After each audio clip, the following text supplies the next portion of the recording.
para publicarse las novelas la obra de Augusto porque tiene derechos. Ya, sí. Bueno, ya vamos a comenzar. En este caso, el evento. Buenas noches a todas, a todos. Es un gusto darles la bienvenida a este conversatorio que forma parte del proyecto Repensar el Archivo Autoras y Autores Peruanos del Entre Siglos en Diálogo. Una iniciativa dada por Lucía Gómez, actual directora de este proyecto, y que busca volver a la mirada hacia una etapa clave de nuestra literatura, en ese caso, en el tránsito de los siglos XIX y en el siglo XX. Este proyecto, ganador de los estímulos económicos para las industrias culturales y las artes 2024, en la categoría de difusión de libros y autores peruanos, tiene como objetivo revalorizar a escritoras y escritores que, si bien fueron parte activa de los debates literarios y culturales de su tiempo, han quedado muchas veces fuera del canon o de dentro de la circulación editorial actual, ¿no? Sus crónicas, relatos y novelas reflejan las tensiones de una época que pasó por grandes transformaciones: la conciliación de Estado-Nación, los cambios sociales, la expansión urbana, las nuevas sensibilidades, entre otros. En esta oportunidad tenemos a dos expositores que han leído la obra, y uno de ellos también ha reeditado la obra de estos autores.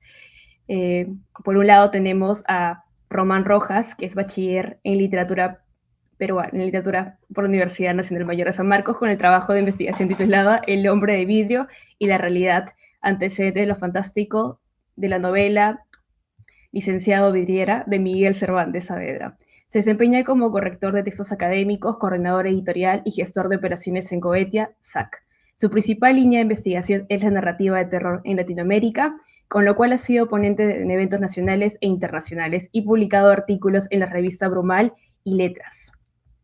Asimismo, tenemos a Fidel Itme, que es egresado de la Universidad Nacional San Antonio de Agustín, en este caso es culpa de Arequipa, de la Escuela Profesional de Literatura y Lingüística, y escribe ocasionalmente sobre literatura y crítica de cine para distintas revistas. En el año 2022 fundó y dirigió la revista Literatura y Cine Gabinete Mavius, y en el año 2024 la editorial Caligari, que sigue en cierta medida el lineamiento de la revista, sacó publicaciones de literatura y cine. Por un lado, tenemos también ese tipo de ediciones que él ha coordinado, ¿no? Que vendría a ser La Medusa, de Augusto Aguirre Morales, que es el texto de mención el día de hoy, y que tuvo una segunda edición en el año 2019. También tenemos Los Juegos Verdaderos, de Edmundo de los Ríos, El Pueblo del Sol, de Augusto Aguirre Morales, en una cuarta edición conmemorativa que se publicó el año pasado. Asimismo, narraciones y ensayos de Abraham Valeromar, publicado, bueno, que se va a publicar, que ya se publica este año 25, ¿no? Y próximamente saldrá a cargo de él una edición conmemorativa por los 100 años de Simplismo, poemas inventados de Alberto Hidalgo. Sobre cine, está coordinando la segunda edición en castellano de Cine e Ideología de Jean-Patrick Lebel. Ambos compartirán hoy sus reflexiones a partir de esos textos.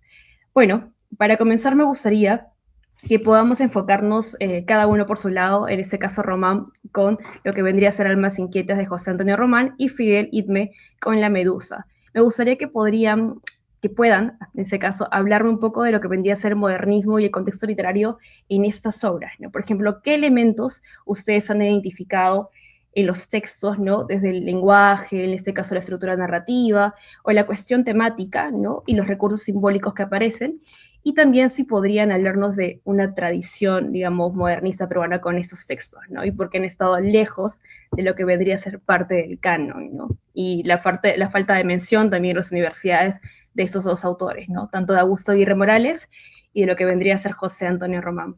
Les doy el pase primero en este caso a Fidel Idme y luego a José Antonio, en este caso a Román, que va a hablar de José Antonio. ¿Qué tal?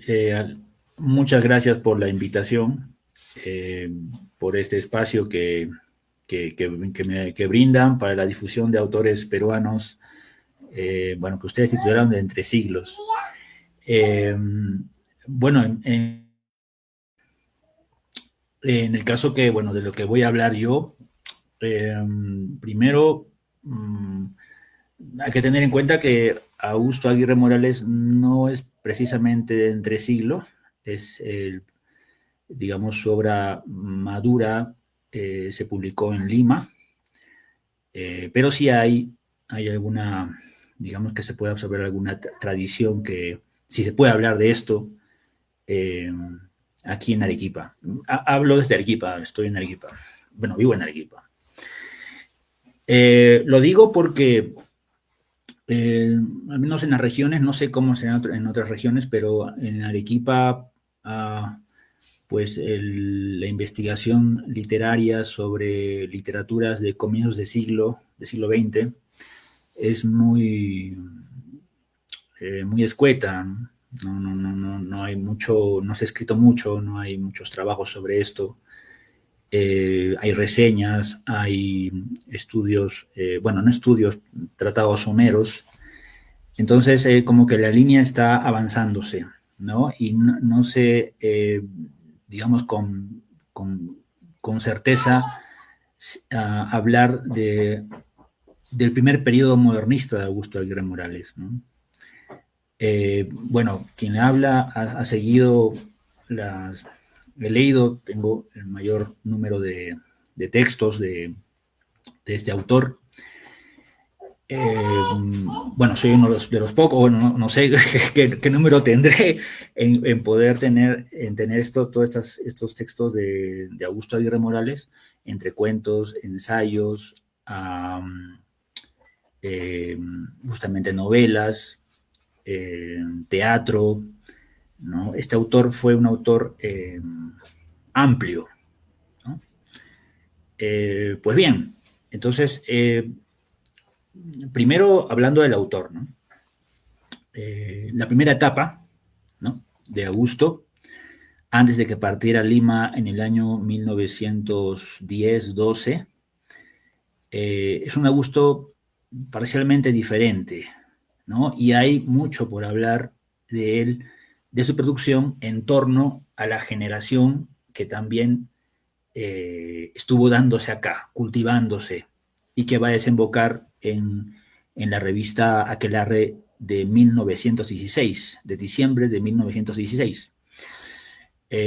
Meses antes, sabrán ustedes, ¿verdad? Meses antes, en abril, mayo de ese mismo año, pues se publicará el primer número de la revista Colónida. Bueno, entonces decía que hay un momento de la literatura arequipeña. Augusto Aguirre Morales es arequipeño, pertenece a esa, bueno, digamos, literariamente hay un momento del que se puede reflexionar, ¿no? Y que, como dije, está en casi nada, es por trabajarse, ¿no? Es muy interesante descubrir cosas sobre ese momento. Y a esa generación no solo pertenece a Augusto, también está cerquita nomás Alberto Hidalgo, que por cierto hace poco, el año pasado, publicaron la reedición, perdón, una antología de su obra, y este año, unos días, van a publicar una nueva edición de una novela de Alberto Hidalgo. Entonces, esta fiebre de rescates, perdón, esta iniciación de rescates, pues está dándose, y me parece genial. Y junto con ello también descubrir, ¿no?, estas conexiones, estas redes, ¿no? Que en Arequipa es, bueno, al menos yo he notado que es múltiple. Si solamente ponemos por un lado al grupo, a los contertulios de Augusto Aguirre Morales, ¿no?, Percy Gibson, César Atahualpa Rodríguez, el puneño Federico Moore, entre otros, más tarde Federico Moore se unirá, perdón, y Alberto Hidalgo, que, bueno, todavía es más joven que ellos, un poco más joven y distante, que también hizo un poquito otro grupito. Hablo de Arequipa, pero bien, eso está, como digo, por armarse, ¿no? ¿Es un modernismo? Pienso que sí es un modernismo, pero no me siento digamos, con la seguridad y con las herramientas para confiarles qué elementos están presentes. Pero sí hay destellos de esto, ¿no? Por ejemplo, ¿no? En el año 1896, 4 años antes del nuevo siglo, Francisco Mostajo publica El modernismo y el americanismo, una tesis aquí en la Universidad de San Agustín. Y es muy mencionada por Luis Alberto Menguió, por, bueno, distintos investigadores. Y bueno, este señor, Francisco Mostajo, fue como un albacea intelectual de esta joven generación de Aguirre Morales, de un poco más distante Hidalgo. Los conocía, de hecho los publicó. Entonces, ¿se puede pensar en una especie de modernismo en Arequipa? Sí, pero todavía está en una línea de investigación que, bueno, al menos hasta ahora yo también no sé si no soy muy sociable para estar junto con otros investigadores sobre esta época de la literatura arequipeña, pero bueno, ojalá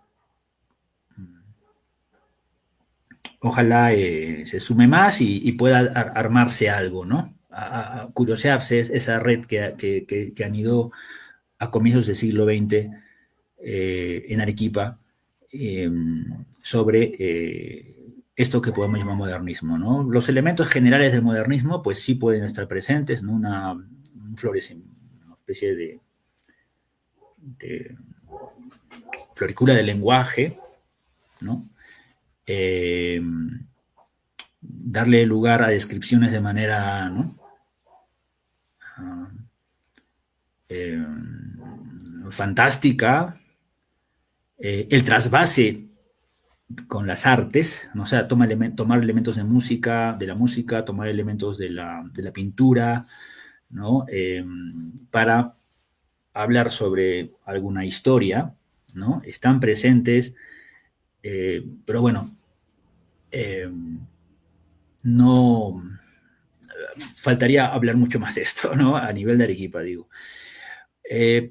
Dejando de lado estas breves bosquejos que he mencionado, un poco atribulado, sobre una especie de línea modernista en el sur, en Arequipa, pues quiero pasar ahora a la línea modernista de Lima, ¿no? Que es la que sí efectivamente tiene, puede hablarse de tradición, ¿no? Desde el epígono de Clemente Palma, quizá, ¿no? Chocano por la poesía, o un poco más atrás, ¿no? Con González Prada, en fin, ¿no? Hay varios, ¿no? Si tú quitas a uno, desaparece a uno, aparece otro. O sea, y hay libros sobre esto, incluso en la actualidad, ¿no? Sobre el modernismo, o concretamente sobre eh, digamos, elementos que constituyen el modernismo, ¿no? Se estudian aisladamente, ¿no? Por ejemplo, el decadentismo, ¿no? Que una autora, Epígona, escribió sobre Clemente Palma, un libro de crítica, ¿no? Hace unos años. Eh, pues bien, allí sí, Aguirre Morales, pues, eh, pienso que encuentra no sé por decirlo de manera simplista, un formato, una forma de escribir, ¿no? Y publica su primera, digamos, obra, novela, folletín, eh, que es devocionario, ¿no? En 1916, ¿no? Y más adelante, unos meses después, publica La Medusa, ¿no? Que es esta novelita, está aquí, es la segunda edición. La primera salió en 1916 y se habló de una en el 40, pero no pude dar con el ejemplar. Puede que haya sido no sé, una especie de anunciación en prensa nada más y al final no se dio, ¿no? Habló de La Medusa. Eh, pero, bien, esta novelita fue publicada en 1916, en agosto más o menos, se anunció en Colónida, en el número 3 de la revista Colónida, Poco antes ya se había hecho una reseña sobre Devocionario, y esta novelita es muy distinta a Devocionario y a su obra, a la obra anterior de Augusto Aguirre Morales. Puedo decir que, eh, por hablar de novelas, eh, la primera novela de Augusto Aguirre Morales, publicada en Arequipa en 1906, Flor de Ensueño, es una novela, puede llamarle como un drama, ¿no? Eh, con rebetes románticos, eh, pero aquí, en esta novela, pues, pues allí no anida eso, ¿no? Hay como una especie de mujer que va a llevar a la perdición al protagonista, ¿no? Un protagonista que también, por otro lado, eh, se siente con poder sobre los demás, ¿no? Y a la vez herido, ¿no? Pues bien, ¿no? Eso podría mencionar sobre la medusa. También que es una novela muy psicológica, ¿no? Eh, Se me ocurre como ejemplos próximos, La ciudad muerta de Bailomar, que es más, no sé si lo han leído, es más, bueno, ambos tienen carga psicológica, ¿no? Bueno, hablo de La ciudad muerta y Los tísicos, ¿no? Sus dos novelas, con línea decadentista también, ¿no? Eh, pero, pues aquí hay una suerte de mayor realismo. Y es algo que va a mantener constante Aguirre Morales, ¿no? Bueno, si lo han leído, quizá suene exagerado que yo hable de realismo, ¿no? Pero bueno, si hay algo de esto, pues lo hay, ¿no? Tenue, pero eh, Aguirre Morales es una tendencia de este autor, ¿no? Es una tendencia, ¿no? De hecho, en las novelas más maduras, El pueblo del sol, allí sí, a pesar de que sea histórica, pues allí sí se la nota mucho más. Uh-huh. Bien, no sé, creo que estoy yendo por un lado y por otro, Alejandra. Está muy interesante lo que indicas. De hecho, ahí vienen preguntas respecto a la cuestión, digamos, de estructura del texto, ¿no? Bueno, creo que Román puede seguir este diálogo, en ese caso en específico sobre almas inquietas, que también hay elementos en común, yo diría, que ya más adelante lo vamos a ver sobre el tema de la tragedia, pero Román, te doy el pase para que puedas hablar del texto, que justamente también se publicó en el mismo año que lo que vendría a ser La Medusa, solamente que el texto de Almas Inquietas fue publicado en España, no en Perú. Así que están como en la misma línea de tiempo, ¿no? Claro, ¿qué tal? Buenas noches. Bueno, hay que hacer una pequeña revisión, ¿no? En cuanto al modernismo, suele estar esta acusación general de que es movimiento en el que existe generalmente una evasión de la realidad, ¿no? Con la inclusión de cierto tipo de contenido que en nada se asemeja a lo que podría ser un tipo de narrativa, poesía o lírica realista, ¿no? O de ese tipo que pueda aludir a elementos del mundo real. Sin embargo, dentro del modernismo hay una línea bastante particular, que es justamente el decadentismo que mencionabas, ¿no? En particular, la línea del modernismo decadentista de José Román es particularmente relevante en la medida que los elementos que presentan son funcionales para realizar una crítica social bastante dura, ¿no? En ese sentido, justamente por eso aludo a esta cuestión de las diferencias entre la evasión de la realidad y los intentos del realismo también, que se dan más o menos en las mismas fechas en cierto tipo de narrativas más panfletarias, sobre todo. esta escisión que se hace en estos dos tipos de narrativas pierde validez frente a la narrativa de José Román, y cuando hablamos del rescate justamente de obras de este corte, justamente nos permiten revisionar los estatutos que tenemos para ciertas etapas, ¿no? Ciertas etapas literarias y las diferenciaciones que hay tanto en la narrativa peruana como a nivel internacional, ¿no? Bueno, algunos de estos elementos son, bueno, hay que tener en cuenta que también Almas Inquietas son un conjunto de 3 relatos, y cada uno de estos presentan algunas cualidades bastante particulares del decadentismo de José Antonio Román, ¿no? Por un lado, de repente la parte más cercana a lo que se podría hablar de un modernismo tradicional es en el último relato, que se titula Venganza de Eslavo, en donde el elemento particularmente relacionado al modernismo serían los personajes, ¿no? La mención a personajes no muy propios de la tradición occidental, y menos en la tradición literaria peruana, y menos la latinoamericana, ¿no? Como son los personajes, como su nombre mismo lo dice, de Eslovenia, y otro personaje también de Rusia, ¿no? Que tienen cierto conflicto de intereses entre estos dos personajes, ¿no? Que desenvuelve toda una historia de amor y tragedia entre ellos dos. Y de repente esa es, creo que el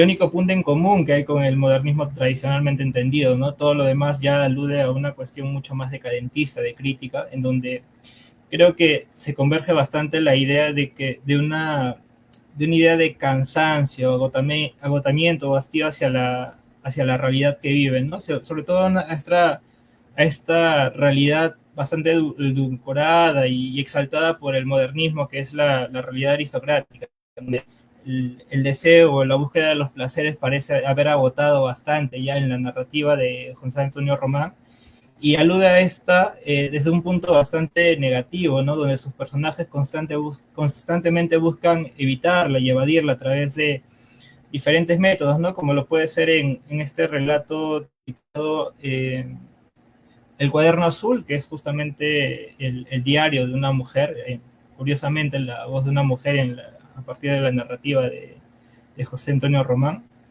en donde esta mujer, a pesar de vivir ciertas comodidades, se encuentra bastante agotada, ¿no? Por la cotidianidad en la que vive, ¿no? Una cotidianidad de repente exaltada o rodeada de justamente estos elementos modernistas, como puede ser la joyería y demás ornamentos, ¿no?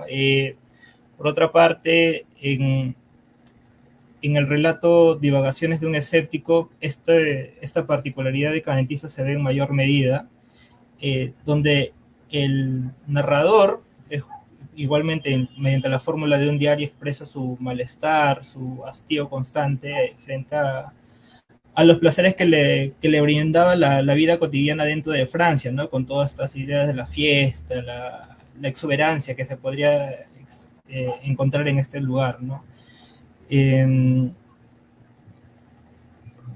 Justamente acá me gustaría hacer una mención a una cita particularmente relevante en el texto del Cuaderno Azul, donde de repente esto se ve un poquito más explícito, ¿no? Y bueno, abro cita. Y mucho tiempo, hasta sentirme envuelta en el capuz de la sombra, quedé allí inmóvil, pertinazmente entregada a mi meditación, presa de un invencible cansancio que iba empujándome suavemente hacia un exaltado deseo de cesar, de vivir. Creo que en esta cita se resume bastante bien lo que quiere expresar José Antonio Román, y bueno, y acá la mención explícita de algunos de los referentes que podría estar manejando este autor de manera implícita, ¿no? Que si retrotraemos a los conceptos, básicamente sería el spleen que se menciona durante el decadentismo francés, ¿no? Ahí mismo las convergencias de este agotamiento frente a la exuberancia de cierto tipo de realidades me parece que es lo más llamativo en la narrativa de José Antonio Román, y me parece que justamente el tratamiento de estos tipos de personajes vinculados a la exuberancia de las riquezas que podría relacionarse tradicionalmente al modernismo, a partir de esos referentes es que plantea esta crítica bastante fuerte, ¿no? hacia ese tipo de cotidianidad que se plantea en el lado opuesto al que él quiere referir. Bueno, creo que eso resume básicamente el modernismo, ¿no? En este caso un modernismo decadentista de José Antonio Román. Pero muchas gracias por la respuesta, Román. De hecho, has ampliado mucho más mi visión respecto a este texto, ¿no? Y bueno, ya entrándonos un poquito ya a la cuestión de estructura de cada uno de los dos textos que están, digamos, en mención en el diálogo del día de hoy. Quisiera, digamos, abordar un poco más el tema de la medusa en la cuestión de la estructura. ¿Ya? Bueno, el texto comienza con esta frase, ¿no? La vida es una espiral eterna de tentáculos de medusa, ¿no? Esta primera sección, que diríamos sería como una suerte de tratado filosófico, porque yo lo entendí así cuando leí el texto, ¿no? Digamos, están presentes en todo, digamos, a partir de cuando ya la voz, ¿no? El narrador comienza a hablar sobre su experiencia y su relación con esta mujer a quien ve a través de su ventana, ¿no? Mi pregunta sería la siguiente, ¿no? ¿Qué función cumple, ¿no? Esta meditación inicial, ¿no? Del texto y cómo podemos verlo como, digamos, una iniciativa o una, digamos, como esta parte de iniciación, ¿no? Al lector, ¿no? Para poder entender toda la obra, ¿no? Como una suerte de manifiesto, tal vez. Me gustaría que puedas dialogar sobre eso, Fidel. Y del caso de Almas Inquietas, también el tema de la estructura que está presente, ¿no? Que en la mayoría siempre hay un narrador, ¿no? Que es el protagonista, ¿no? Que habla, bueno, el primer texto que es Cuaderno Azul, ¿no? Habla de este diario de esta mujer, ¿no? Que se encuentra, ¿no? Y es cuando la mujer toma posición, ¿no? Y se habla sobre el lamento, ¿no? Y el tema de la cuestión de enfermiza en relación con el espacio. Y yo creo que en ambos textos aparece eso, ¿no? El mismo espacio, cómo lo aborda, ¿no? Lidiar en acción, ¿no? Con lo que pueda pasar, ¿no? Y también el tema de la inquietud que siento que se aborda tanto en Almas Inquietas y en La Medusa. Yo creo que ustedes que llevan tiempo ya leyendo esta obra podrían abordarlo de una mejor manera. Así que le doy primero el pase a Fidel y luego a Román. Gracias. Bueno, La Medusa. Bueno, créeme que hablar sobre la filosofía que hay en esta novela, yo siento que es un poquito, quizá a trabajarlo sería un poquito vano, ¿eh? Bueno, al menos yo no lo vi por ahí. Bueno, claro que se percibe, ¿no? En muchos momentos, ¿no? Se repite eso que has dicho, ¿no? En varios pasajes de la novela, no solo allí, ¿no? Lo que sí he podido notar, como hablaba hace un rato de realismo, sabemos que aquí que el fenómeno literario del modernismo, al menos en Arequipa, por eso inicialmente hablaba de una suerte de que posiblemente hay un modernismo peculiar en Arequipa. Bueno, obviamente lo hay, ¿no? Pero para hablarlo con certeza, pues hay que investigar, ¿no? Entonces, y eso está avanzándose. Ojalá se una más gente a esto, ¿no? La tesis más o menos de Mostajo iba por... y no me está escapando la pregunta que me estás haciendo, no me está escapando, pero quiero darle un poquito de contexto. Mostajo decía que el modernismo, perdón, que la idea que él tiene de modernismo es irse, o sea, definir por fin Latinoamérica, ¿no? Por fin definir, bueno, es algo que después se va, creo que ya tomar como tema general, ¿no? Pero para ese entonces era algo revolucionario, ¿no? No era algo de Europa y copiar, y ya está. ¿Cómo se puede notar en Valelomar? ¿No? Por poner un ejemplo epígono, bueno, yo no he leído mucha literatura limeña de esa época, ¿no? Pero, no sé, quizá descubra cosas, ¿no? Pero en Arequipa,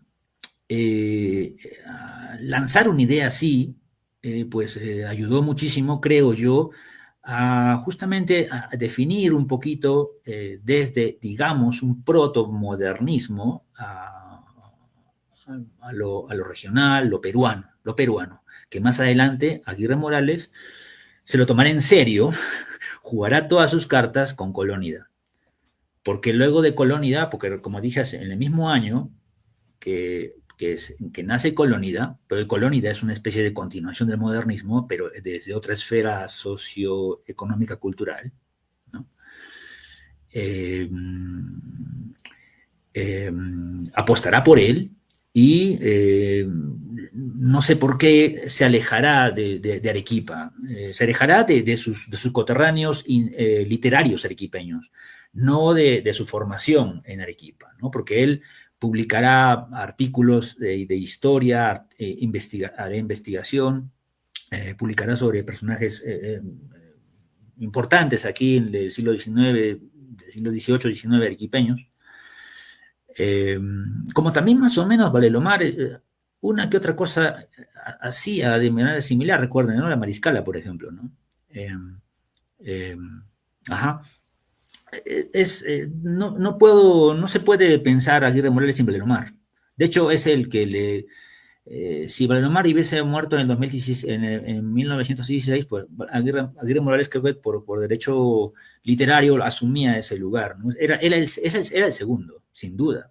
Y si tú pones algún cuento, digamos, temática algo fantástica de Valelomar, pues lo pones con un cuento de Aguirre Morales, ¿no? Porque ellos se conocieron desde muy joven, creo yo, se conocieron en Chorrillos, ¿no? En el año 1907, 8, no estoy seguro, ¿no? Pero se conocieron mucho antes de que Valelomar viniera a Arequipa, en 1910. Se conocieron mucho antes y se carteaban y se iba muy bien. De hecho, Valelomar le confió los hijos del sol, ya que hablamos inicialmente de esto, le confió, o sea, tanta fue la amistad que le confió los hijos del sol, Valelomar muere y Aguirre Morales se quedó con esos cuentos y más tarde se publicó. Bueno, eso es otra historia.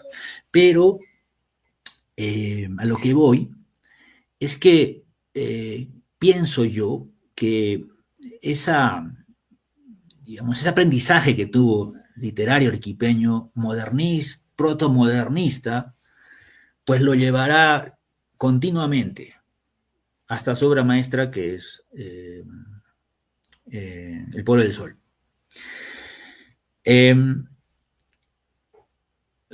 Por eso es que yo a partir de allí alimenté un poco esto y yo creo que me quedé aquí con La Medusa, me quedé simplemente y me quedé con ello, de descubrir que la medusa es una metáfora de lo tóxico que es la realidad, ¿no? O sea, porque ¿no? Una espiral, la medusa es tóxica, ¿no? Eso es lo que creo haber notado yo, ¿no? Y de hecho, en esta edición escribí un epílogo, bueno, que salió, bueno, que no se publicó la versión final. fue un error allí, pero ya, ahora que soy editor lo comprendo perfectamente, esas cosas ocurren, ¿ya? Pero en la versión final, bueno, también aquí se lee eso, ¿ah? Tampoco no es que sea un borrador hasta el perno, ¿ah? Para nada, o sea, sí, ahí está. Pero allí mi tesis, allí planteo, en primer lugar, que este texto es un texto decadentista, ¿no? No hablo de lo existencial que tú me mencionas, que también pasó por mi mente, sin duda. Pasó por mi mente. Pero no encontré cómo decirlo, ¿no? Porque si pienso en algo existencial, en algo filosófico, porque, digamos, lo hay, es una filosofía occidental, ¿no? El tipo está en su torre de marfil, ¿no? Hablando de referencias occidentales, europeas, ¿no? Del siglo XIX, ¿no? Eso también se puede rastrear en Walter Pater, ¿no? Ahí en Inglaterra, ¿no? El Epicurio, ¿no? O sea, como que, bueno, como te digo, no sabría qué responderte porque no me centré en ese aspecto. Me fue difícil decirlo, pero claro que es atractivo. De hecho, es una de las primeras cosas atractivas de este libro. Ese desencanto consigo mismo, a pesar de que sea su torre de marfil, ¿no? Pero sí, bueno, lo que sí encontré, perdón, es que es un texto decadentista. Hablé de unas categorías literarias, que es esa, bueno, categorías de la crítica literaria del decadentismo, porque lo hay.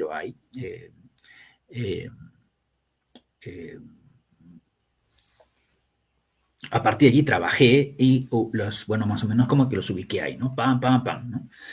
Y de allí de sorpresa me salió, no lo tomé como una fórmula, es simplemente salió por intuición, ¿no? No soy muy formal, de hecho no me gusta mucho eso.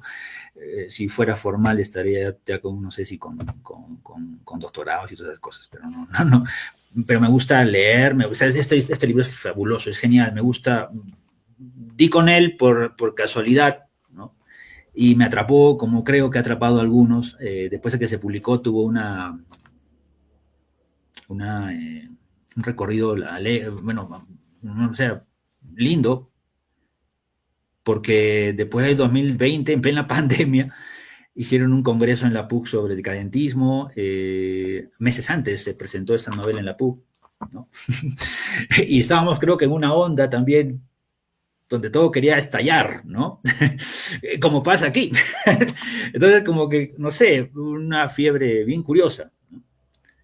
Y aquí en Arequipa pegó bien, hay gente que le gustó y hasta ahora, ¿no? Les gusta la novela y me parece fabuloso que un autor, en primer lugar, tenga eso, ¿no? Bueno, ya, entonces decía que por accidente me percaté que como hablaba de la realidad, ¿no? Allí la realidad es, como dije hace un rato, ¿no? Esa metáfora de la medusa, ¿no? Cuando pegas con lo tóxico, como la medusa, ¿no? Estás en la realidad. Pues sí, ¿no? Eso podría comentarte, Alejandra. Muchas gracias, Fidel. En este caso, bueno, le doy el pase a Román que pueda continuar con esta idea, ya extendiendo, digamos, el tema hacia almas inquietas. Sí, claro. Creo que este golpe con la realidad es bastante un hilo conductor, creo, me parecen entre estas 2 horas bastante interesante, ¿no? Me gustaría hablar un poco de eso. Es particularmente relevante, a ver, hablando un poco de la estructura, de repente cómo José Antonio Román desarrolla las posturas filosóficas de sus personajes a partir de la misma voz de cada uno de estos, ¿no? Recordemos que al menos los 2 primeros relatos es, a ver, El cuaderno azul y Divagaciones de un escéptico toman la forma de un diario, ¿no? O cuadernos de apuntes, que podría ser más o menos lo mismo y su funcionalidad es exactamente igual para ambos casos, ¿no? Pues en estos no solo el personaje al que da voz, los narradores, no solo van a desarrollar el discurrir de sus acciones, ¿no? Los eventos que le van sucediendo, sino que van a presentar también las divagaciones, pensamientos y formulaciones que se hacen ellos mismos a partir de las experiencias, ¿no? Y justamente la experiencia de repente traumática en estos casos es justamente el golpe con la realidad, ¿no? En estos casos, y creo, regresando a esto del decadentismo, hay un claro hastío respecto a un tipo de cotidianidad bastante claro. No sería la cotidianidad vulgar que justamente del cual el modernismo buscaba escapar, ¿no? Es más bien una cotidianidad marcada por lo aristocrático, de repente, en alguna medida, ¿no? Sus personajes no son personajes demasiado ajenos desde un punto de vista socioeconómico, demasiado ajenos a las riquezas, ¿no? De alguna manera se hace cierta referencia a estos. En ese sentido, la cotidianidad de lo que buscan escapar es justamente esa, ¿no? Y me parece que a partir de esto, de repente este torremarfilismo que se podría identificar en estos personajes, es que justamente estos buscan escapar de ello, ¿no? Hay un encuentro con la verdad, y en este caso la verdad no es una que se estructura a partir del conocimiento respecto a las grandes estructuras sociales o a los grandes conocimientos filosóficos respecto a la naturaleza, ¿no? Sino más bien es una verdad en mayúscula referida al propósito de cada ser humano, ¿no? Estos se encuentran que su cotidianidad carece de sentido, y a partir de esa identificación, a partir de ese reconocimiento de un ser vacío, es que se encuentran completamente hastiados del lugar en el que existen, ¿no? Y por eso la búsqueda de estos personajes de escapar de este tipo de experiencias y buscar a través de experiencias nuevas una forma de darle significado a su vida, ¿no? La cual justamente ha sido vaciada a partir del hecho de haberse abstraídos de cualquier situación sociocultural de repente más vulgar que les habría permitido brindarles una reflexión de repente una reflexión, un posicionamiento del individuo respecto a la sociedad que pudiera llenar ese vacío, ¿no? Y justamente, bueno, regresando a esa cuestión de la estructura, el tema de hablar del yo mismo en estos dos relatos en particular resulta funcional para eso, ¿no? Uno desde la posición de una mujer, en donde la cotidianidad se va representada justamente en el tema del hogar. El hogar, en este caso, para este personaje es un lugar de encierro, ¿no? Un lugar que a pesar de las fastuosidades que se pueden encontrar dentro del mismo, sigue siendo, si se quiere, una jaula llena de joyas, ¿no? Y necesita escapar de esa jaula. Y más o menos lo mismo ocurre en el otro relato, que es Divagaciones de un escéptico, donde la jaula que presenta es justamente toda la sociedad francesa, ¿no? Es una jaula llena de repente de muchas diversiones, de excesos, llena de sensaciones en las que podría encontrar con esta fiesta perpetua que parece ser la sociedad francesa, y busca escapar de todo eso, ¿no? Él le entrega un diario y sus reflexiones a fin de justamente ya abandonar todo este sistema y poder escapar del mismo, ¿no?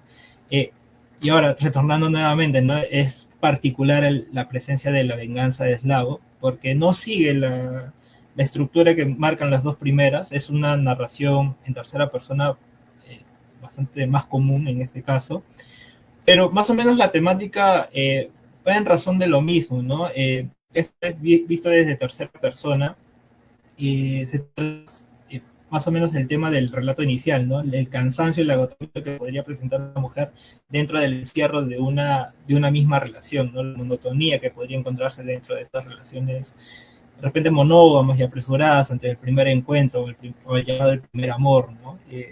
Más o menos por ahí podría ir la crítica que se estructura a esto, donde la mujer, cansada de este primer romance, busca la experiencia una nueva satisfacción de deseo a partir de un romance mucho más agitado, ¿no? Que es con otro personaje, que es justamente este amigo ruso, me parece que es su nacionalidad. Y bueno, la temática es un hilo conductual, un hilo conductor en todos estos tres relatos, ¿no? De repente, algo particularmente relevante en cuanto a la narrativa de este tercer relato sería la presencia de un cruce entre lo onírico y lo real, que se presenta en las líneas finales del texto, en donde de repente el personaje perdido por, no quiero hacer spoilers tampoco, ¿no? Perdido por los últimos aconteceres en su experiencia en una tragedia amorosa, no sabe específicamente dónde se encuentra, ¿no? Está entre las calles, bueno, podría deducirse, ¿no? Me parece que son las calles de París y el interior de una morgue. La narrativa da lugar a este no posicionamiento entre lo onírico, que podría ser las reflexiones del sujeto, y su deseo de trasladarse hacia la morgue donde se encuentra su amada, ¿no? Me parece que ese es el desarrollo más relevante que respecta a la estructura del relato. Todo lo demás podría hacerse una secuencia bastante clásica en realidad. Y bueno, terminando resaltando las dos primeras obras, ¿no? Que nos permiten darle voz y conocer en mayor medida la psicología de sus personajes, que justamente a partir de esa psicología reflexionan sobre la estructura o el trastocamiento de la realidad a partir del conocimiento del vacío existencial que puede existir a partir de estas experiencias fastuosas que terminan sobrecargándolos al parecer, ¿no? Muchas gracias, Román. Sí, justo muchos de los elementos que mencionas es algo que sentí cuando estuve leyendo el texto, y también sobre los comentarios de Fidel, también coincido en muchas cosas que mencionas, ¿no? Ahora, me gustaría que Fidel pudieras abordar un poco más esta idea de lo que mencionabas sobre el tema de la realidad en el texto, ¿no? Que yo la siento más relacionada con la cuestión de la crueldad, porque el personaje siempre habla del dolor del otro, ¿no? Pero siempre de una mirada mucho más mortal, ¿no? Por la cuestión cómo se expresa sobre esta mujer, ¿no? Que por momentos es suave, pero por otros momentos es más dura, ¿no? Y incluso hay una escena, sin ser un spoiler, porque evidentemente no voy a contar todo el texto, ¿no? Pero habla de cómo esta mujer es golpeada, ¿no? Entonces eso me pareció elementos muy interesantes, porque o sea, es un poco foráneo, ¿no? Un poco fuera de contexto, pero me hizo recordar cuando leí El hombre que duerme, ¿no? De Perec, ¿no? Y que habla sobre la idea de la inacción, ¿no? De lo que se puede hacer y no se puede hacer frente a lo que está pasando frente a tus ojos, ¿no? Y en el caso de Almas Inquietas, me gustaría que Román podría hablar un poco más del título, ¿no? O sea, del tema de la inquietud, porque en realidad en los tres textos aparece eso, ¿no? Y en el texto final, por ejemplo, lo que es mencionado, también está este elemento de la tragedia, que lo relaciono con la medusa, porque también el texto termina con una tragedia, ¿no? Entonces yo creo que Fidel y Román podrían hablar un poco más sobre esto. Les doy el pase. Le doy el pase primero a Fidel y luego a Román.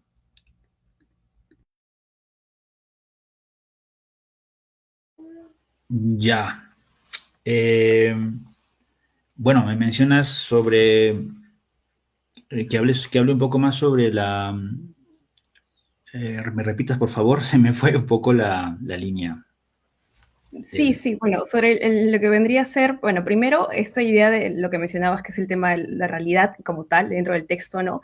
Pero también sobre la crueldad que aparece, ¿no? Y, digamos, esos elementos que utiliza, ¿no? El personaje principal, bueno, el narrador, ¿no?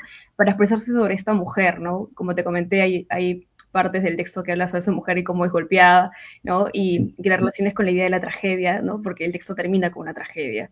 Y en el caso de Almas Inquietas, con Román igual, ¿no? Y si pueden añadir también los elementos culturales que aparecen foráneos, ¿no? Porque en ambos eso aparece, sobre todo en el caso de la medusa está muy presente. Elementos de música, arte, ¿no? De contexto, ¿no? Aparecen como referentes para expresarse sobre los personajes y sobre el espacio, ¿no?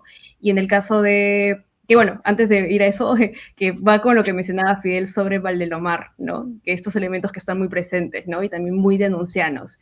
Y en el caso de Almas Inquietas, Roma, para dejarlo más claro, también puedas expresarte sobre estos elementos, digamos, culturales foráneos que aparecen sobre todo en los dos últimos textos, ¿no? Porque el primer texto está, digamos, enfocado en Perú, ¿no? O sea, se desarrolla en Perú, ¿no? En Yaulí. Entonces, les doy el pase. Bien, bueno, sobre lo real, pues son momentos, son pocos momentos, pero bueno, significativos, ¿no? El primero, cuando, bueno, quizá el más de, uno de los más, no una tragedia, sino, bueno, después de la tragedia, que hay una parte donde el comisario dice, lo tengo por acá, cuando va a la comisaría, ¿no? Dice, este hombre es una cosa cierta en la vida, ¿no? hablando de eso de la realidad, ¿no? Lo dice casi al final, bueno, no tengo aquí la página exacta, pero estoy siguiendo lo que escribí hace unos años. Y bien, por otros momentos también, cuando conoce a su garza, ¿no? Y inmediatamente la identifica como alguien dañino, ¿no? Pero también manipulable, ¿no?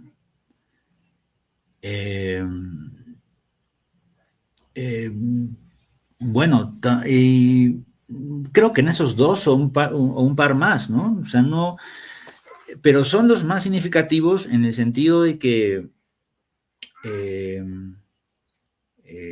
como que, o sea, mientras el narrador se aleja en un espacio, en una forma espacio-temporal, ¿no? Se distancia de la realidad, está en su limbo, habla de, ya tú lo mencionaste, ¿no? Habla de Beethoven. De hecho, María Morales habla de Beethoven en otras obras también, ¿no? O sea, un músico que, bueno, sí, le gustaba muchísimo, pienso que sí.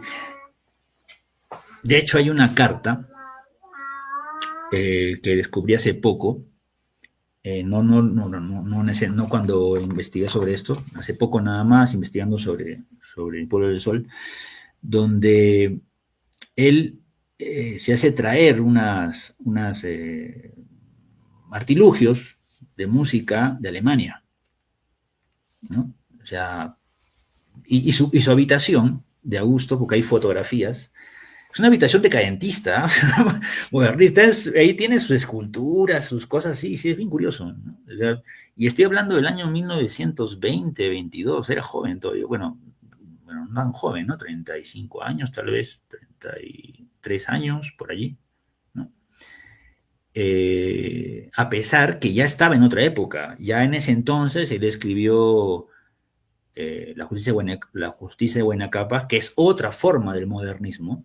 Como dije, en Colónida es una continuación del modernismo con otras formas. Modernismo para el indigenismo, modernismo para lo fantástico, ¿no? Por ahí disparó Valdelomar, y también Aguirre Morales, al menos disparó por el modernismo incaísta, ¿no? Que es otra línea. Pero hablo de que en época de los 20 él, bueno, seguía con eso, o sea, aparte la forma escrituraria, también en su forma de vida, pienso yo, ¿no? Por fotografías, no sé más. Entonces, bueno, volviendo a la novela, ¿no? Entonces, cuando este señor, cuando el protagonista, ¿no? Se distancia espacio-temporalmente de la historia, ¿no? Es donde saca sus vuelos filosóficos, existenciales, ¿no? Bueno, como toda una novela, como mucha trama decadentista o modernista, ¿no? Pero en esos pocos momentos donde la realidad lo golpea, ¿no? Que descubra que tenga marido, pero no le importe, ¿no? O sea, descubra luego, un poco se inquieta, pero no le importa luego. O cuando ocurre ese accidente, ¿no? Pues allí,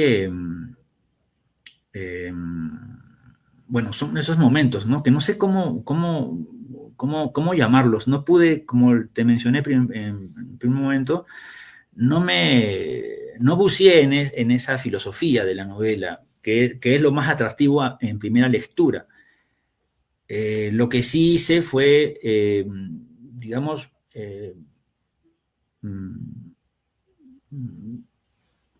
pensarla desde como dije, desde lo que se formaba en Arequipa, ¿no? Aunque la Medusa es otra cosa, ¿no? Ya lo he dicho, o sea, una cosa es la producción de Aguirre Morales aquí en Arequipa, y otra cosa cuando él se va en 1912-13 a Lima, se instala ya allí, luego va a estar en Cusco, más adelante, pero se instala en Lima, ¿no? Y él bebe de Valdelomar, de Clemente Palma, en fin, de varios autores que yo he leído, ¿no? Entonces, y toma cuerpo un modernismo o un decadentismo, quizá más de formato, no lo sé, ¿no? Pero con también esa soltura, ¿no? Porque no es una novela modernista que te haga, que sea exigente, ¿no? Es una novela que se lee de un tirón, una prosa amena, ¿no? De hecho,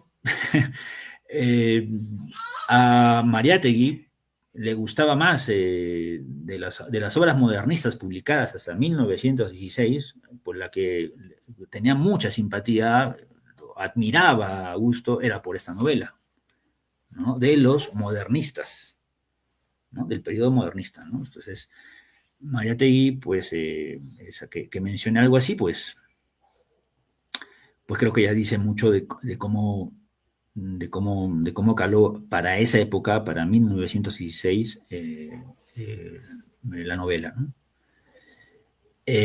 Pues, ¿qué más, no? Lo real, pues bueno, y otro lo perverso que hemos mencionado, ¿no? Pues creo que es una trama que lo perverso está en varios pasajes, ¿no? Desde lo que hace con el niño, ¿no? El accidente, bueno, en fin. Bueno, ahí está, ¿no? Ahí está lo, ¿no? Sin duda, ¿no? Pero también encontramos elementos así de perverso en La Ciudad Muerta, en Los Tísicos. De hecho, Valdelomar es más cruento, ¿ah? A veces, Valdelomar, sí, le sale la...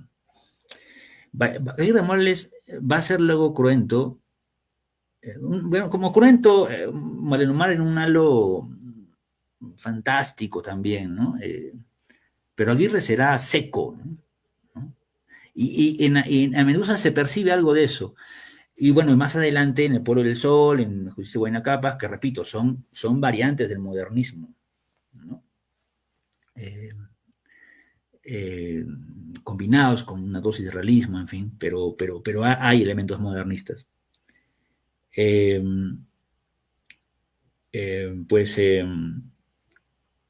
Bueno, sí, es lo que podría hablarte de esta parte, ¿no? No, no creo que llegue a más. No pude, como te mencioné, no me metí mucho en ese mundo. Bueno, no lo hice, pero igual la novela me gustó, pero tiré para otro lado, como te digo, ¿no? Tiré para el lado, digamos, de la región, ¿no? De mi región, no sé, pensando en ese sentido, ¿no? Que pensando en la absorción que tuvo con Valdelomar y su círculo, ¿no? Porque, a ver, la mejor producción de los Colónida del decadentismo, Valdelomar, sin duda, sin duda, sin duda. El segundo, ¿quién es? Augusto. ¿No? Por esta novelita, ¿no? Pienso yo, bueno, no lo sé, quizá exagere, ¿no? Me falta igual más por la producción limeña de ese entonces, pero bueno, ahí están ustedes, están de allí, ¿no? Entonces pero yo me apoyo en la cita de Mariátegui, ¿no? En la mención, en el elogio de Mariátegui, ¿no? No te escribas así por así, ¿no? Fue un elogio brutal. Pero más adelante Mariátegui tomará distancia con Aguirre Morales, pero es por otra cuestión, no por esta novela, para nada. De hecho, con esta novela se convirtió en su servidor. Pero tomará distancia por otro tema, ¿no? Que no tiene que ver con el decadentismo occidental, ¿no? Sino por una variante del modernismo, pero ya incaísta, ¿no? Se topará Aguirre Morales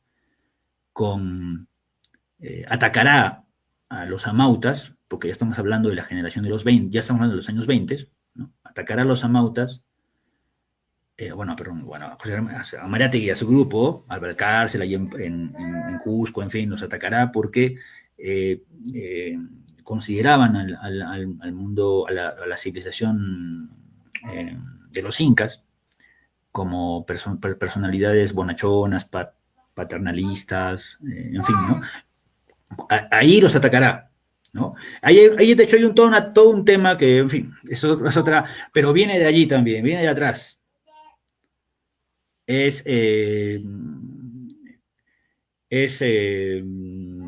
Bueno, en fin, es otro tanto, ¿no? Otro tanto, pero vea, no quiero irme por otro lado. Me parece una breve pausa antes de darle paso a Román. Me parece muy interesante lo que mencionas sobre, digamos, quiénes son estos grandes referentes sobre el decadentismo peruano, ¿no? Ahora, el tercero, y más evidente, es José Antonio Román, ¿no? Que justamente está en mención el día de hoy. Ahora, hay que mencionar lo siguiente, que es importante. O sea, José Antonio Román nació en Iquique, cuando Iquique era parte de Perú, ¿no? Y él estudió en San Marcos, llevó como 3 doctorados y luego radica afuera. O sea, cuando publicó esta obra estaba en España, ¿no? Y casi toda su producción fue afuera, no fue en Perú, ¿no? Y es interesante lo que mencionas a partir de esta idea de buscar lo propio, ¿no? Porque si hablamos de ideas foráneas, ¿no? De estos elementos que nacen afuera, ¿no? Y que vienen como grandes influencias, pues en La Medusa está presente eso, ¿no? Que es una suerte de experimento, ¿no? Sobre el tema del decadentismo y luego con lo que mencionas el tema de lo real, ¿no? Ahora, evidentemente Román o sea, José Antonio Román, especificando, justamente José Antonio Román aparece mucho la influencia foránea porque él radica afuera, ¿no? Se va a España, ¿no? Y bueno, es todo un viajero porque luego saca textos sobre viajes, entonces, digamos, sí son grandes referentes, tienen influencias del modernismo, pero claramente uno se va por otra línea, ¿no? En el caso de Augusto Aguirre Morales, vamos a ver que con el texto que vas a publicar, bueno, que ya sale, ya está caliente ya, que van a salir la siguiente semana en la FIL, lo van a presentar. Yes. Así es, sí, sale en la FIL la próxima semana. Así es, Alejandro. Es mucho más nacional, ¿no? Nacional, sí y no, ¿no? Sí y no. Prefiero hablar de eso un poquito, pero ya al final. Pero quería agregar algo que has mencionado ya y se me fue. Hay que fijarse, ¿no? Ya lo han dicho ustedes, ¿no? Nació en Iquique, fue viajero allí, entonces asir un poco la realidad o tomar lo que está, lo vivo de la expresión de ese momento, de esos años, como fue Colónida, por ejemplo. y producir a partir de allí, ¿no? Entonces, Aguirre Morales es una consecuencia de eso, ¿no? La Medusa es una consecuencia de su círculo de amigos en Colónida. No pienso... Aguirre Morales no pudo escribir esta novela aquí en Arequipa. No. Sus novelas son más bonachonas, diga, un poquito, dramas, aunque hay una suerte de tragedia también, desde sus primeros cuentos. El más celebrado de todos, El Ganadero, de 1906, a 10 años antes de La Medusa, ¿no? Que es un cuento celebrado aquí en Arequipa, que de hecho es el único que por ahí circula, pero no saben nadie más de si se escribió más cosas de cuentos, digo, ¿no? Aguirre Morales, ¿no? Pero sí escribió bastante, escribió más o menos allí, ¿no? Luego se apagó, bueno, también es otra cosa que no se sabe qué pasó. Ahora no lo sé. Se apagó un poco. Pero decía, aquí viene esto, que al menos yo veo una obra a partir del entorno, ¿verdad? En este caso, Colónida. Yo los inscribo ahí. Por ejemplo, Hidalgo, ¿no? Alberto, que también está sacando ahí poco a poco, ¿no? Y también, bueno, ojalá tenga la suerte con la editorial poder sacar Hidalgo, estamos en eso y estamos avanzando allí, pero, por ejemplo, Hidalgo, por ejemplo, Los sapos y otras personas, ¿no? No sé si lo han leído, es un libro de cuentos, Hidalgo, el único libro de cuentos de Alberto Hidalgo. Lo publicó en el año 1927, ¿no? Y si uno lee esos cuentos, pues no vas a identificar... Bueno, habla incluso indirectamente, ¿eh? No es que sea, o sea, no es que mencione Arequipa, mencione el sur, mencione Lima, no. O sea, indirectamente esa línea estética, ¿no? No es identificable en Arequipa de Hidalgo, bueno, menos en Lima. Hidalgo estaba en Argentina y estuvo un tiempazo en Argentina, se fue en 1921, se fue antes a Lima. En Lima no creyó encontrar algo a su altura, porque era un tipo arrogante, ya lo saben. Y se fue a Argentina, donde sí se sintió más cómodo. Y allí estuvo unos años y escribió, entre otras cosas, escribió ese libro de cuentos. Y si uno lee ese libro de cuentos conecta mucho con la tradición literaria argentina, ¿no? Conecta bastante, futurismo, la idea es bastante. ¿Ya? Y es un buen libro, ¿no? Entonces, con ese ejemplo también me sirvo para hablar de este libro, ¿no? Entonces, a eso voy, ¿no? Entonces, quizá José Antonio Román, bueno, tomó muchos más elementos cosmopolitas en castellano del modernismo que preocuparse desde el modernismo por el país, ¿no? Colónida apuntaba a varias cosas por un dolor, ¿no? Un dolor que no podía explicar la generación del 900, ¿no? Esa Ribagüero y su gente, ¿no? No es que los odiasen, ¿ah? Porque a veces uno piensa que se odiaban, ¿no? Para nada. De hecho, Valdelomar trabajó como secretario de Ribagüero y gracias a ese trabajo sacó La Mariscala, y luego junto con Mayrati sacaron la obra de teatro a dos manos.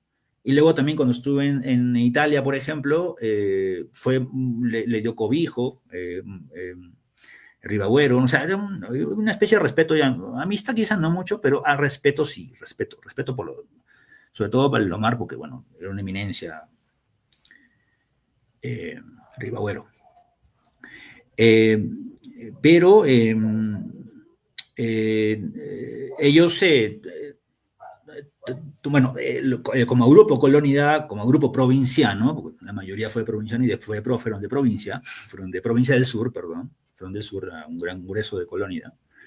Entonces, la preocupación en ellos estaba sobre lo nacional, ¿no? Hace rato hablaste de eso, ¿no? Pero lo nacional, pero también desde dónde lo nacional, ¿no? O sea, lo nacional desde la República, o lo nacional desde la colonia, o lo nacional desde el mundo prehispánico, ¿no? Entonces, ahí estaban las cosas, ¿no? Y es por eso que al disparar por muchos lados, o sea, producir libros como Valelomar. Bueno, Valelomar era otro Valelomar en 1911, 1912, ¿no? Obviamente, antes de Italia. Pero un Valelomar más comprometido por lo que es, digamos, no sé, el país, ¿no? Empezó a investigar sobre el mundo prehispánico, ¿no? Pero Aguirre Morales, pienso yo, puso su aporte modernista sureño, ¿no? Porque, como digo, él no jamás se despegó del sur, ¿no? Sobre todo de Arequipa, porque escribió bastante sobre Arequipa. Y es más, Aguirre Morales es descendiente de caciques, de los caciques Alpaca, ¿no? Lo tengo dateado, o sea, hay fuentes, ¿eh? Sí, sin duda, o sea, y bueno, entonces, yo pienso que lo hizo para dar su aporte, ¿no?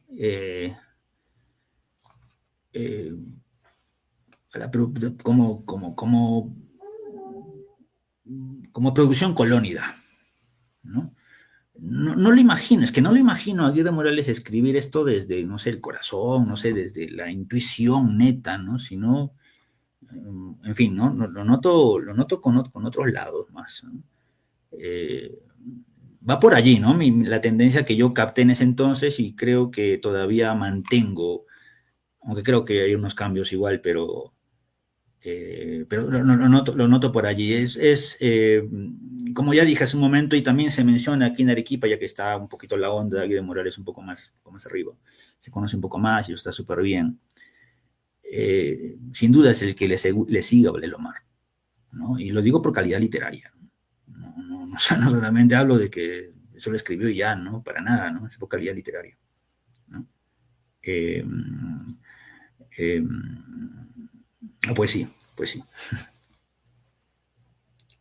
No, está buenísimo todo lo que mencionas y me parece interesante que da para una charla mucho más larga y específicamente Sí, estoy yendo por otro lado. Sí. Sí, en este caso le doy a pase a Román para que pueda, digamos, responder un poco más sobre lo que hemos estado dialogando y en específico sobre Almas Inquietas, ¿no? Que, como yo comentaba, es un texto que se publicó, ¿no? Hay todo entredicho porque es un texto que es inhallable actualmente, ¿no? Bueno, yo tengo la suerte de tener el texto en físico, entonces es una novedad que se va a publicar con el Amparo Alucinado, lo dejo ya dicho por acá, así que igual le doy el pase a Román, pero luego voy a comentar sobre eso. Claro, sí, no hay problema. Creo que habría que retomar esta idea de la realidad, ¿no? Creo que no lo habías mencionado para el caso de José Antonio Román, pero me parece un tema importante, que al menos en la obra de Román sí se ve, pero de una forma un poco distinta, ¿no? Uno suele, el choque con la realidad suele comprender una cuestión mucho más externa al sujeto, ¿no? Es una cuestión del choque con la naturaleza, el choque con el contexto sociocultural, de repente, el choque con el otro, ¿no? Pero al menos en José Antonio Román es una narrativa mucho más íntima, donde el tema de la realidad corresponde más a una cuestión más de lo humano, ¿no? Y de repente, bueno, juntando todos los temas en esta cuestión, podría relacionarse con el tema de la tragedia en ese punto en particular, ¿no? Recordemos que, a ver, al menos Nietzsche en este caso entendía la tragedia como un choque entre lo dionisaico y lo apolíneo, ¿no? Donde el orden de la razón, la cuestión apolínea solía ocultar el velo de lo dionisíaco, que además de los placeres implicaba también el horror del humano, ¿no? Este constante sufrimiento que se podía encontrar justamente en lo real, ¿no? Lo real que implica ser un humano y tener una tendencia hacia el sufrimiento. Al menos este es el planteamiento, la lectura romántica que realiza de respecto a la tragedia, ¿no? Y me parece que quizá por ahí va también esta lectura que podría hacer José Antonio Román y que podríamos hacer de él en razón de la tragedia, ¿no? Esta misma perspectiva se toma a partir del choque muy realista que es entre la la voluntad y la realidad, ¿no? La voluntad en el sentido de un deseo particular del sujeto por encontrar un placer o un significado de vida, pero que choca, retornando a esto, con una realidad que le recuerda constantemente que el ser humano tiene o está predispuesto, tiene el destino del sufrimiento constantemente, ¿no? Y a esto constantemente alude el texto, sobre todo hace con mayor ahínco este relato que es el segundo relato, que es Divagaciones de un escéptico, donde desarrolla en mayor medida esta idea, porque al menos en la narrativa de José Antonio Román se puede reconocer que el deseo de la humanidad, un deseo constante, es la búsqueda de la verdad, ¿no? Y esta búsqueda de la verdad le hace crear ciertos macrorelatos que le ayudan a crear una suerte de base sobre la cual construir su propia identidad, ¿no? Y más o menos esta misma tendencia, esta búsqueda de la verdad, alude también Nietzsche en lo que respecta a la Apolínea, ¿no? Que estas macronarrativas que alude a la justicia, a la patria, entre otras ideas enormes, sobre la cual el sujeto busca reconocerse, ¿no? Lo mismo sucede en José Antonio Román, alude que hay una búsqueda de la verdad constante, pero una vez que se encuentra la verdad, ya nada existe, ¿no? Ya no es posible hallar otra forma, otro sustento por el cual el hombre, la humanidad, encuentra algún tipo de placer, ¿no? En ese sentido, la idea del sufrimiento y de repente una idea de narrativa bastante cruel de José Antonio Román es el hecho de que esta búsqueda constante de la verdad y no encontrarla es ya un tipo de sufrimiento, ¿no? Y el hecho de encontrarla implica un sufrimiento incluso mayor porque pierdes incluso cualquier tipo de motivación, ¿no? Y es esa ausencia de motivación lo que implica que sus personajes, sobre todo los dos primeros relatos, busquen escapar de la realidad y reflexionen a partir de la cotidianidad en la que viven, ¿no? Esta reflexión filosófica a partir de la ausencia de una búsqueda de placer implica tener que buscar en otra realidad, en algo completamente ajeno a sí mismo, algo que pudiera llenar, al menos momentáneamente, esta necesidad, ¿no? del ser humano. Más o menos, un poco más, un poco más de repente trágico en el sentido tradicional de la palabra es el último relato, ¿no? Donde la cuestión amorosa es justamente esa, ¿no? El hecho de reconocerse dentro de una relación que no la llena y buscar esa motivación en otra hace que este choque de realidades termine en un evento bastante fatal para el personaje. Mencionaste, el tema del título, de Almas Inquietas. Bueno, justamente de eso, ¿no? El término exactamente de Almas Inquietas justamente viene del segundo relato de Divagaciones de un escéptico y hace mención que el personaje es constantemente reconocido de esa forma, ¿no? Como un alma inquieta en el sentido a diferencia de repente de sus contemporáneos, es incapaz de sentirse satisfecho completamente por las faustosidades de que le puede brindar el contexto en el que vive, ¿no? Recordemos que alude a la sociedad francesa, una sociedad de fiesta y placeres constantes en este relato, pero su alma inquieta implica que él necesariamente divaga respecto a estas ideas que circunscriben al personaje. Y este mismo divagar genera que también sufra nuevamente, ¿no? Esta idea del sufrimiento constante implica que la ausencia de reflexión implica un tipo de sufrimiento, la reflexión implica un sufrimiento y el encontrar la verdad implica otro tipo de sufrimiento, ¿no? Este choque constantemente con la realidad, el sujeto cognoscente respecto a la realidad es un devenir constante hacia el fatalismo, hacia el sufrimiento. Entonces, por ahí va la idea de la narrativa de José Antonio Román, ¿no? Respecto a otra pregunta, creo que me parece que he respondido todo, espero no haber olvidado nada que hayas mencionado. Sí, está perfecto, Román. Bueno, de hecho, todo lo que mencionas es importante, ¿no? Por el contexto en cómo nacen estas dos obras y también en el espacio-tiempo, ¿no? Porque ambas son del mismo, como mencionaba hace un momento, y también por la falta de recepción, digamos, actual que hay, ¿no? También para los lectores contemporáneos, ¿no? Digamos, muy pocos conocemos a Augusto Guerra Morales, ¿no? Yo como estudiante de literatura, digamos, poco se me mencionó sobre este autor y sobre todo que es de Arequipa, ¿no? Siempre nos enteramos sobre un tipo de canon, ¿no? Sobre autores básicamente de Lima, ¿no?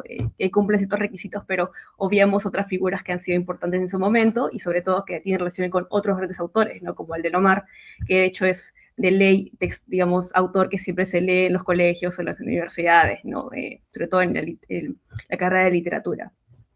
También quería mencionar algo que es importante ya para acabar el conversatorio, es que Fidel Itmed, bueno, en este caso ya lo hemos presentado, es alguien que se ha, digamos, tomado la consideración y el tiempo para poder divulgar la obra de Augusto Aguirre Morales, ¿no? Esta edición que tú mencionaste, la verdad es que la encontré hace muchos años.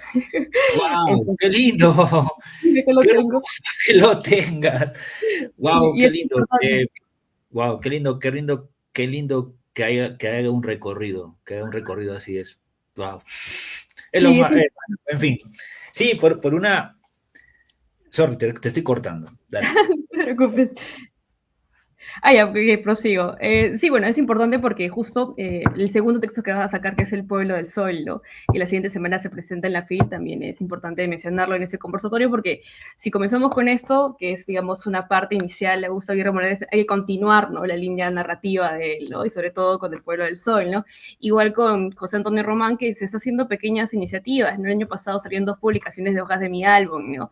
Y es un primer texto de este autor en Perú, digamos que se esté divulgando, ¿no? Y el segundo texto que va a salir, espero que sea, en este caso, va a salir con El Amparo Alucinado, que es, en este caso, Almas Inquietas, que se publicó solo en España, no había una reedición de ese texto, lo vamos a publicar, ¿no? Esa es la finalidad también, ¿no? Seguir esta línea narrativa que muchos editoriales independientes están tomando, ¿no? En consideración, porque a veces nos tomamos mucho, digamos, esos autores clásicos, pero obviamos a otras figuras que también son importantes, ¿no? Y sobre todo para los lectores actuales, porque ¿cómo podemos hablar de una literatura actual si no hablamos de tradición, ¿no? Y sobre todo, no la tradición canónica, ¿no? Sino también hablar de estas voces olvidadas, ¿no? Y ese es el fin del proyecto, ¿no? El fin del proyecto que estamos presentando ahora y que gracias a los estímulos económicos del Ministerio de Cultura estamos haciendo, ¿no? Y Qué bueno, genial. Ese libro de José Antonio Román, ¿van a sacarlo este año? sí, está en planes sacarlo este año, ¿no? Vamos ahí, ya te comentaré cuando te vea un poco más sobre eso. Sí, me separa un ejemplar y Román igual, si no encuentras una editorial Román o Alejandra, bienvenidos aquí, ¿eh? Yo les... no sé, pero... Sí, porque miren, yo, por ejemplo, aquí hace poco salió 2025, Valdelomar, cuentos, narraciones y ensayos. Son narraciones, bueno, los clásicos, cuentos, bueno, claro, los cuentos criollos, bueno, también eso es lo que hacen en Lima, ¿no? Valdelomar no solo cuentos criollos, ¿eh? O sea, para Lima sí, bacán, pero tiene otros cuentos, son clásicos, ¿no? Son geniales. Y tiene una línea que conectó con el sur, ¿no? La incaísta, pues, ¿no? Entonces, ni Ribeiro hizo eso, ¿no? Bueno, pero ya, es otra cosa, pero son personajes distintos, pero a mí, bueno, mi condición subperuana, pues me sirve más Valdelomar que Ribeiro. Y como discurso, ¿no? A eso me refiero. Y bueno, ¿no? Esta edición viene acompañada con ilustraciones del mismo Valdelomar, ilustró algunos relatos, bueno, también sabemos que fue caricaturista, en fin, ¿no? Y se va a presentar esto en un par de meses, pero bueno, esto está calentito, o sea, hace poco. Pero el año pasado ya se avanzó, se terminó, no está ahí con las cosas de Augusto Aguirre Morales con El Pueblo del Sol. Y más adelante, igual publicar otros textos que en lo personal considero importante de este autor. También quisiera mencionar aquí, a propósito de esto bueno, al menos el caso de Augusto Aguirre Morales, no de José Antonio Román, por lo que me cuentan, él estaba de viajante, así que no le importaba lo que hacía Colónida, ¿no? Pero todos aquí sabemos que Colónida significó un momento importante de la literatura peruana, ¿no? Es más, está viva aún, ¿no? En provincia está viva. Y digo porque hay una investigadora llamada Elena Martínez Acacio, ¿no? Que sacó hace unos, publicó, no lo tengo aquí cerca, estaba buscándolo justamente cuando apagué la cámara, un libro muy lindo sobre Brailovmar, se llama Brailovmar, narrador del Perú moderno, me parece, ¿no? Y en ese libro reúne bueno, la crítica, que no fue muy extensa sobre este autor. Y también una de las cosas que me llamó la atención fue que ella menciona que Brailovmar, y también lo digo porque también aplica, o creo yo que puede aplicar para Guerra Morales a propósito de esta novela de la Medusa, que escribir sobre en clave decadentista, ¿no? Como para emular a Clemente Palma, por ejemplo, ¿no? O sea, como escalar literariamente, para escalar literariamente, tenías que llegar a escribir de esa manera, ¿no? O sea, supuso para Brailovmar, y por qué no, bueno, no lo sé, la época es distinta, ¿no? Pero para Brailovmar se supuso eso, ¿no? Escalar, ¿no? Y bueno, creo que lo logró, ¿no? Escalar en la élite cultural, ¿no? Bueno, Aguirre Morales no lo sé, no lo pensé en esa clave, pero creo que también podría ser, ¿por qué no? También podría ser aplicada esa hipótesis. Porque, bueno, independientemente de que la novela sea buena, ¿no? La trabajó, lo hizo, y a partir de allí todo Lima era suyo, ¿no? O sea, desde Devocionario, que fue un libro muy amado por las mujeres en Lima, las chicas amas de casa, en fin, un libro que bebe libro con muchos elementos poéticos, que bebe de San Juan de la Cruz, en fin, de una tradición española, o sea, y modernista, hay una mezcla allí.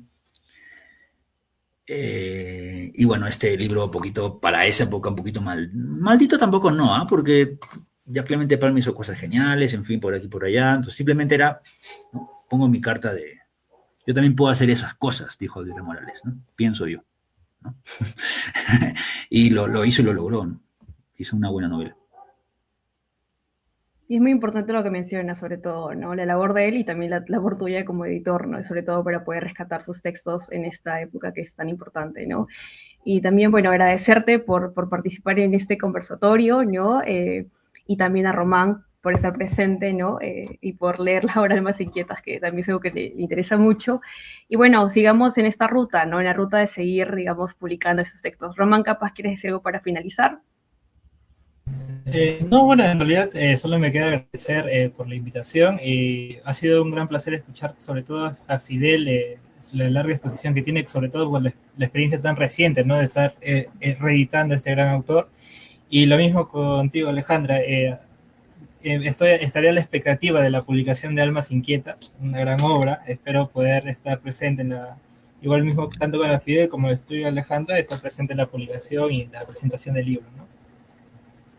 Está bien, bueno, cerramos este diálogo. Fidel, ¿tal vez quieres decir algo para finalizar? Sí, me envían una novela, me envían la publicación, cuando salga me la envían, ¿no? Me la envían, me Por avisan. supuesto, no lo dudes, te lo voy a enviar, sí. Uno para hacer borrador y el otro para tenerlo en el estante, así es. Muchas gracias. Para hacer anotaciones, ¿no? Me refiero a eso, obviamente. Creo que son importantes también hacerlos para poder revisar, ¿no? ¿Qué elementos se encuentran en común en ambas obras, ¿no? Si Con están, Medusa, sí, porque no he leído nada de él, de José Antonio Román, no he leído nada, no sé, entonces, sin duda esto va a alimentar más sobre este periodo, ¿no? O sea, es la idea, pues, ¿no? Comprender un poquito el fenómeno de esa época. Muchas gracias por la invitación. Muchas gracias a ti, Fidel, muchas gracias a Román, nuevamente a ambos. Y nada, cerramos esta mesa de diálogo, así que a todos los que están viendo esta transmisión también le agradecemos que puedan vernos. Buenas noches.